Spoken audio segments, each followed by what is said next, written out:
நல்லா கவனிங்க. திரும்ப திரும்ப ஒரு கொஸ்டின் ஆண்டவர் நம்மகிட்ட கேட்டே இருக்கிறாருன்னா அதுக்கு நம்ம என்ன பதில் சொல்லுவோன்றதை கர்த்தர் பார்க்கறது மட்டும் இல்லை, உங்க இருதயம் உடைக்கப்பட்டு சான்றதுக்காக தான் ஆண்டவர் திரும்ப திரும்ப கேட்கிறாரு. நான் நினைச்சேன் 3 தடவை கேட்டு விட்டுருப்பாரு. இல்ல, அவன் துக்கப்பட்டதுனால விட்டார். எத்தனை பேர் ஆமேன்னு சொல்ல முடியும்? அவன் இருதயம் துக்கப்பட்டது. அப்படி துக்கப்பட்டதுதான் என்னன்னா, நம்மளை துக்கப்படுத்தி பார்க்கிற தேவன் அல்ல. இந்த துக்கம் வேற துக்கம். இது ஆவிக்குரிய துக்கம், இது தேவனுக்கு ஏற்ற துக்கம்.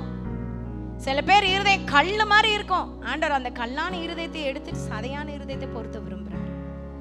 எப்பவுமே லேட்டா வர்றதே அப்படியே பழகிருச்சுல. மனம் திரும்புதல் எங்க?